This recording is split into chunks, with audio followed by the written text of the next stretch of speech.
Hola, soy Ignacio Torralba, el Tiet, y esto es Entender de Vinos.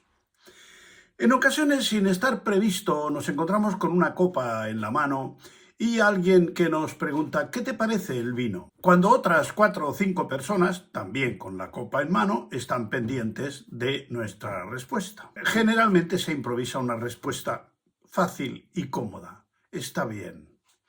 Pero no es suficiente, porque se ve a la legua que es una solución de compromiso. El vino tiene una especie de liturgia, y sin esa liturgia se convierte en algo vulgar. Salir airoso de una situación como esta no es tan difícil, pero, como decía, la improvisación no es una opción. Seguir los consejos siguientes te va a sacar del apuro, pero tienes que poner algo de tu parte. Poco, pero algo.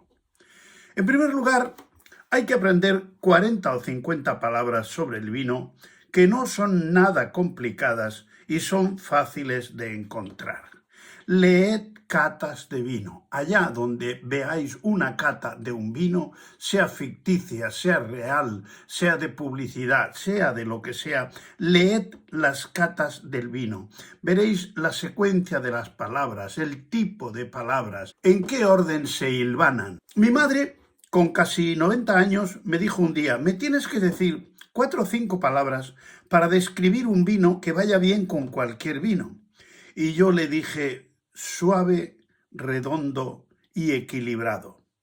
Cada vez que tenía ocasión, delante de amigos, le preguntaba: mamá, ¿qué te parece el vino? Y ella, muy solemne, olía la copa, lo probaba, hacía una leve pausa y repetía: suave, redondo y equilibrado. En alguna ocasión hasta la aplaudieron. De manera que esas 3 palabras son las primeras que tenéis que aprender para decirlas cuando el vino esté bueno. Cuando oléis el vino y no notéis ningún olor en particular, volved a oler el vino, haced una leve pausa y decid: está un poco cerrado. Dad unas vueltas a la copa y pasad la palabra al siguiente. Cuando no os guste, haced el mismo ceremonial y decid: no está mal, pero tiene alguna arista. Hay que hacer un pequeño casting de vinos, tener 10 o 15 vinos de amplia difusión de los que sepáis algún dato, bodega, zona, enólogo y alguna característica. Esto para 4 o 5 blancos, 2 o 3 rosados y 6 o 8 tintos, aparte de algún generoso, algún vino dulce, algún vino de postre y desde luego también algún espumoso. Luego lo iréis ampliando. Yo he visto quien llevaba una libretita, pero ahora en un rincón de notas del móvil se puede guardar mucha información. En la mayoría de ocasiones es una buena idea, a la hora de pedir el vino, confiar en el camarero tras darle una orientación de precio. Hay que eliminar de nuestra cabeza la idea de que no entendemos de vino. Cuando vemos una película, aunque no seamos expertos cinéfilos, sabemos decir sin dificultad si es muy buena o si es aburrida. Cuando leemos un libro, lo mismo. Cuando tomamos un café, no nos cuesta ningún esfuerzo decir si es un buen café o es malo. Es como cuando te hablan en un idioma que conoces, pero que no dominas a fondo. Te bloqueas pensando: no voy a entender lo que me dicen. Relájate, abre la mente y valora los inputs que tu cerebro está recibiendo. Además, raramente será una cata ciega. Veamos la botella, la etiqueta, la contraetiqueta, siempre hay información. ¿Y el vino es limpio? ¿Es brillante? ¿Qué tipo de capa tiene? ¿Tiene una capa media o bien es un vino de color oscuro, de capa alta? Llevémoslo a la nariz. Su aroma es potente, es apagado, eso es la intensidad aromática. ¿Y la calidad de los aromas? ¿Es fino? ¿Es elegante? ¿Es rústico?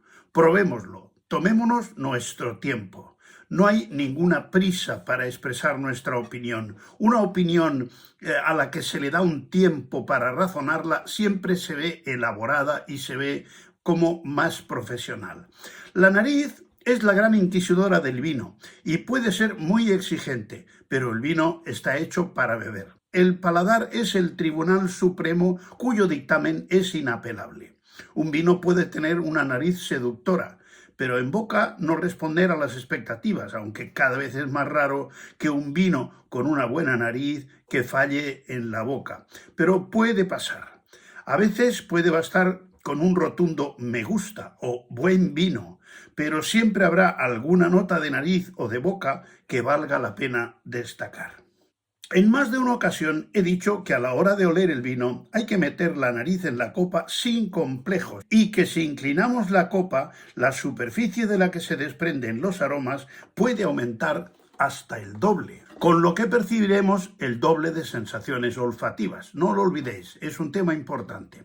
Antes de profundizar en los aromas que destacan del vino, es fundamental eliminar cualquier duda de que el vino pueda tener algún defecto importante. Cada vez es menos frecuente, pero puede suceder. Y de hecho es bastante frecuente que los vinos con muy larga crianza en botella puedan presentar lo que se llaman aromas de reducción. Notas como el olor de una casa cuando lleva mucho tiempo cerrada, que es lo que le ha pasado al vino. En ese caso, bastará con airear el vino en la copa o recomendar que se trasvase, para que se oxigene y esos tufos de reducción marcharán rápidamente.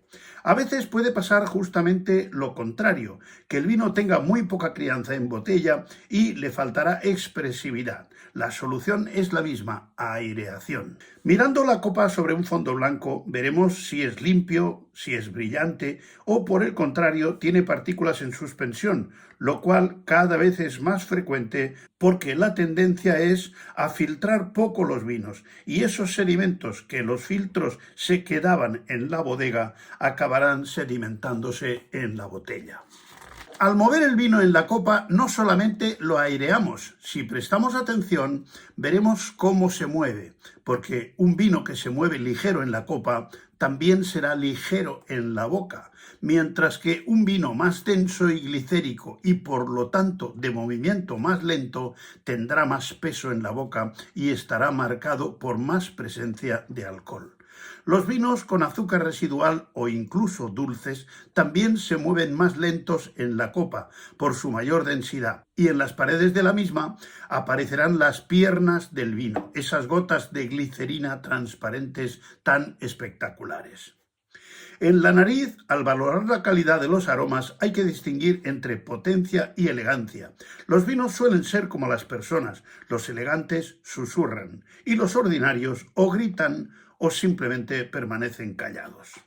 Oler el vino es una actividad apasionante porque los aromas nos trasladan en el tiempo y en el espacio y nos conectan a las emociones que esos aromas nos evocan. Los aromas primarios son el ADN del vino. Podemos encontrar el pimiento verde de la Cabernet Sauvignon o la manzana de la Chardonnay. Los secundarios se incorporan al vino durante su elaboración y nos aportan sensaciones que van desde la mantequilla a la levadura, pasando por notas de bollería y pastelería. Los terciarios, ya sabéis que se incorporan al vino en las fases de crianza y aportados tanto por la madera de la barrica y la suave oxigenación, nos aportarán notas de especias, vainilla, chocolate, cacao, humo, torrefacción, y cuantos más aromas conozcamos, más fácil nos será reconocerlos. Hay que tener un buen archivo de aromas en el cerebro para poder reconocerlos cuando nos enfrentemos a ellos. En ese momento, con el vino en la boca, si aspiramos un poco de aire y lo mezclamos con el vino que ya se ha calentado, y ese aire lo expulsamos por la nariz, la importantísima vía retronasal entrará en acción como una lupa que amplificará las sensaciones olfativas que hemos percibido en la olfacción directa por la nariz. En ese momento de cópula con el vino, es posible que percibamos una nota salina que habrá llegado hasta la uva desde el cercano mar si se ha producido en una zona costera. Los ácidos aportarán su frescura para colaborar a la sensación de equilibrio. El alcohol nos hará un guiño que percibiremos como una nota dulce, ayudado por algún gramito de azúcar residual que el vino seguramente tendrá. Y finalmente, el amargo, de levísima presencia, que contribuye a dar la sensación de un vino elegante. Los taninos aportarán cuerpo y textura, pero todo ello tiene que ser equilibrado y armonioso, como una buena orquesta en la que no destaca ningún instrumento. y ese equilibrio tiene un nombre: placer. Después de eso, y haber tragado el vino, es el momento de hacer un leve silencio, 8 segundos, y soltar la primera palabra que nos venga a la mente. Si se hace con sentimiento, será acertada. Evitemos las palabras rimbombantes o técnicas. A veces puede bastar un qué bueno o me gusta. Y lo que es importante, hay que conseguir tener una ficha mental de ese vino que nos ha gustado. La memoria es el sexto sentido y cuando al cabo de un tiempo probemos otra añada, podamos decir, pues está mejor o peor que la del año anterior. El posgusto conviene que nos deje un buen recuerdo, pero es más importante la calidad que la persistencia o la longitud del posgusto, porque ya sabéis que el vinagre tiene un larguísimo posgusto. Porque disfrutar un vino como un sommelier también es entender de vinos. Hasta otra.